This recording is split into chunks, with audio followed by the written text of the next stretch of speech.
tokkoo fi 50 ijoolleen waliin biyya irraa deemnu dubra 12 ni tutuute baraa keessa osoo yaanu gammoojjii keessa Sudaan keessa na biraa dhumte shamarran meeqa Sudaanis asumatti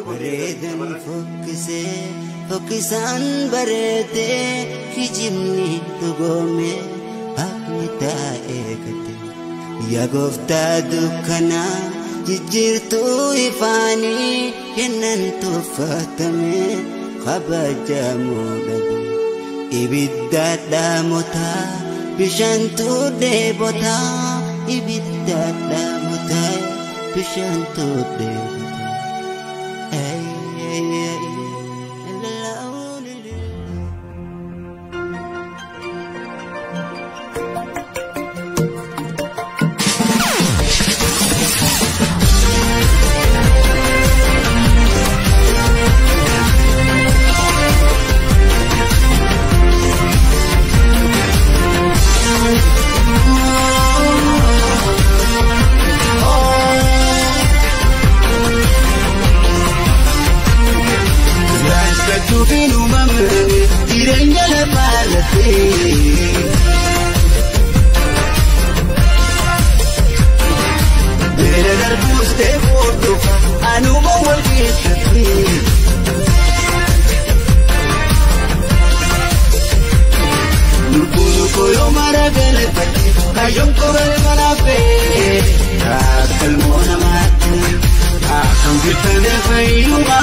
Assalamualaikum warahmatullahi wabarakatuh. Obboleewwan sagaleen koonii dhaga'ama.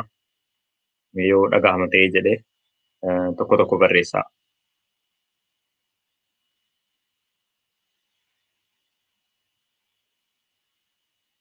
Sagaleen ni dhaga'ama.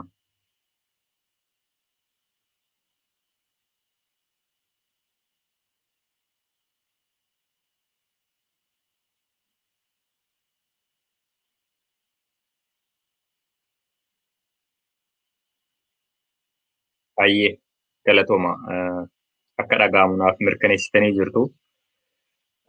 Wanti jechuu barbaadu akka nama tokkootti jechuudha yookaan akka Muhammad bin Aljazeeraatti jechuudha. Dhimma obboleewwan keenya biyya Saudi Arabiyaa keessatti rakkoo hamaa keessa jiran jechuudha. Mana hidhaa keessatti jechuudha. akkuma beekamu godaansi waa baay'ee qabdi. Godaansi boorrubdisiitu fokkattuudha.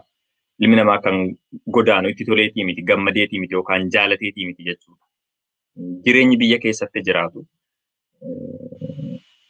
isa gammachiisuu dhabuu yookaan fedhii isaa guutuu dhabuu irraan kan ka'e rakkoo adda addaatiif of saaxilee jechuudha.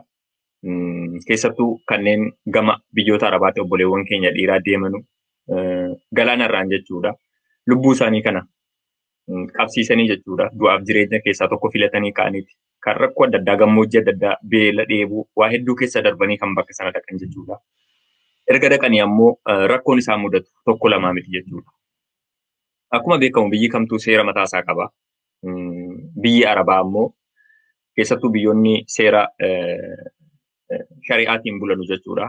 Kan akka Saudi Arabiyaa kun jechuudha. Wantoota keessatti hayyamamuu fi hin hayyamamnetu jira jechuudha. Wanti biyya keenya irratti firii ta'ee jedhe yookaan uummanni akka barbaadetti fayyadamuu danda'u biyya sanatti dhorkaa ta'uu danda'a. Obboleewwan keenya ammoo tariitii jireenya isaanii kana fooyyessuuf jecha wanta biyyi sun dhorku hedduu wayita hojjetan ni dhageenya ni agarra jechuudha.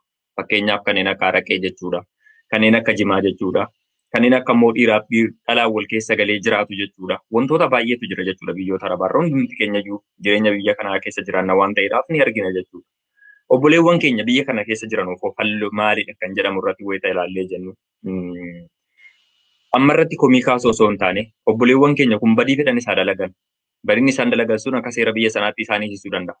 Garuu namni hidhamee yookaan namni to'annoo seeraa jala jiru tokko haalli inni ittiin eegumsi godhamuuf akkam kan jedhu irratti wayita ilaallee jennu waan baay'ee nama yaachisudha jechuudha. Akkuma argaa jirtan kana dudduuba suuraa kiyya yookaan viidiyoo kiyyaarratti akkuma argaa jirtan kana obboleewwan keenya jechuudha. Huccuu uffatanii seeraan ciisan illee dhabanii jechuudha ilmi namaa jechuudha. Akka horiin illee akkasitti hin seentu jechuudha. Ijoollee baadiyyaa hedduun keessan anarraa qabee ni beekna.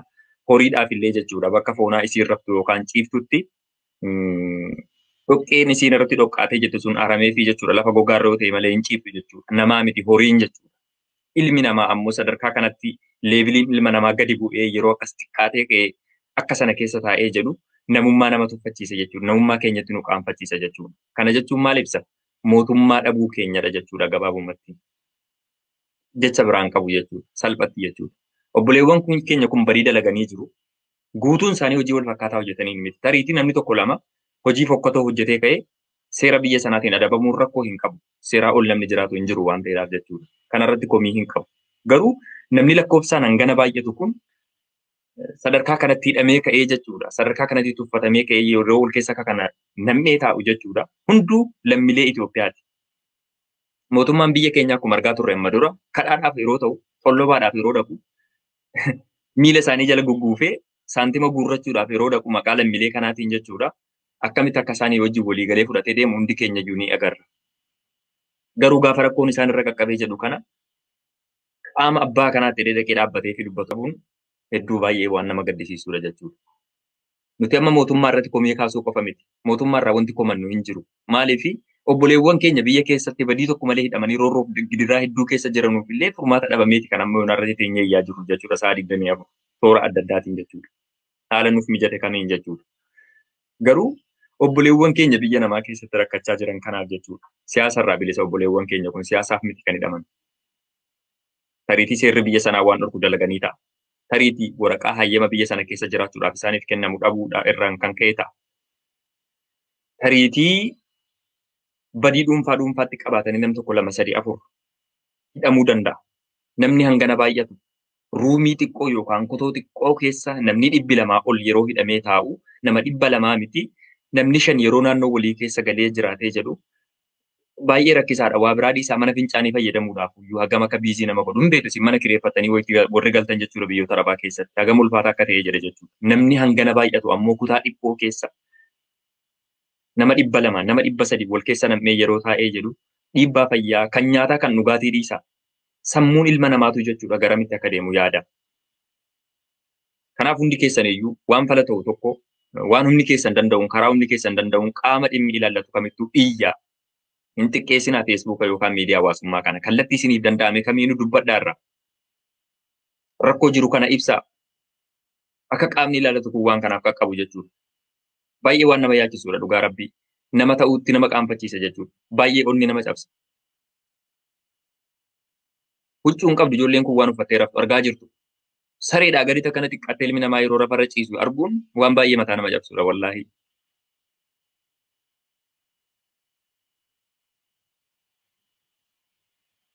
Mootummaa qabna jedhee hunduu harka rukuta. Haa hidhamu namni hin hidhaminii miti. Badii hojjetetti seeraan gaafatamuu waan jirudha. Sadarkaa kanatti garuu namummaan namaa gadi bu'ee ka'ee akka horiitti jechuudha. Akka sareetti akka kanatti yeroo gatamee lafarra taa'u jechuudha. Inni isaan jecha isaaniitiin biyyootni Arabaa yookaan warri Arabaa kun jecha isaaniitiin inni nu arrabsan xiqqaatee jechuudha. Akka rakkattuu taane, akka hattuu taane, akka sagaagaltuu taane, akka sakkaaraam yookaan dhugduu taane, machooftuu waa hedduudhaan inni nu arrabsan xiqqaatee sadarkaa kanarratti immoo gadi bu'ee jechuudha. Sadarkaan namummaa jechuudha. Nama ta'uu qofaaf jechuudha ilmi namaa tokko seerri hidhamaa tokko kabajamuu osoo danda'u akkasitti xiqqaatee taa'uun gama seeraatiinis jechuudha. Wanti kun biyya san waan gaafachiisudha jechuudha. Koominitiin Itoophiyaa biyya sanatti argamu yookaan eembasiin biyya sanatti argamu waan kana komii dhiyeessee jechuudha. Obboleewwan keenya kana gara biyyaatti galchuun illee yoo hafee jedhe seerri eegumsa hidhamaa tokkoo jechuudha. Namni to'annoo seeraa jala jiru tokko mirga inni qabu jechuudha. Mirgi isaa kun akka eegamuuf dhiibbaa godhee ka'ee obboleewwan keenya kun jireenya fokkataa kanarra jiraachuurra hanga tokko seef ta'anii hanga murtii tokko argatanitti jiraachuu hin danda'u ture jechuudha. Kana garuu qaamni godhaaruuf hin jiru jechuudha. Ni jira qoonsilaan Itoophiyaa biyya Saawudii Arabiyaa keessatti jechuudha. Sadarkaa kanarra garuu ilmi namaa akkas tuffatamee yeroo taa'u eenyummaa keenyattis biyya keenyattis akka qaanfannu akka gadi nu godheera. Gaddi ammoo falaa miti. Humna dandeenyuun, haala dandeenyuun, kallattii dandeenyuun waan kana namootni yeroo wantoota kanarratti waa maxxansanii jedhan sheerii godhaa. Daddabarsaa waliif. Hanga dandeessan dubbadhaa baateerra. Nam tokko lama isin jalaa jiraatu isin dhaggeeffatu baay'iyyaa. Fala argachuu danda'a waan ta'eedhaaf jechuudha. Obboleewwan keenya biyya keenyatti hidhamanii jiranuufis akkuma sana jechuudha. Manni hidhaa tolii hin qabu, gaarii hin qabu, fokkataadha, badaadha. Garuu isa irra badaa biyya namaa irratti rakkoo akka cooktoo irratti fantoo jedhanii jechuudha. Rakkoon akkasii ilaalaa darbuudhaaf yookaan argaa callisuudhaaf waan nama hin dandeessifne waan ta'eedhaaf gahee namummaa keessanii gama amantaatiinis gama namummaatiinis waan isirra jiru tokko baadhaan isiniin jedha. Kanuma qofan jedha. Wanti jedhanuyyuu namaan galu. Wallaahi. Maaliifi eenyutti himatta? Bara ilmi tokko dhufee yoo qe'ee kee keessatti saree keessi duraa rukute yookaan re'ee kee hoolaa keessi duraa rukutee jedhe abbaatti himatta. Abbaa qaba jettee jechuudha. Rakkoo biyya kee keessaa qaamni si dhagahu mootummaadha jedhee qaamni si hoogganu tokko rakkoo kan keessi hin dhagahu siin hubatu yoo ta'e jedhee eenyutti himatta? Hundaa ol kan dhagaa ta'e ammoo rabbiidha waan ta'eedhaaf rabbii keessan kadhadhaa amantan kamiinuu jechuudha. Haala dandeessaniin immoo tariitii qaamni waan kana dhagahuu danda'u waan jiraatuudhaaf waan isinirraa eeggamuun jechuudha. Iyyadhaa ammas abdiin kutinaa. Rabbi obboleewwan keenya biyya keessattis haa ta'u biyyoota alaa irratti rakkoof gidiraa keessa jiranuuf furmaataa fiduun jedha. Kanumaan isiniin jechuu barbaada. Dubbii dheeraan baay'isu ulfaadhaa galatoomaa halkan gaarii qabaadhaa. Salaamu alaikum warahmatullah.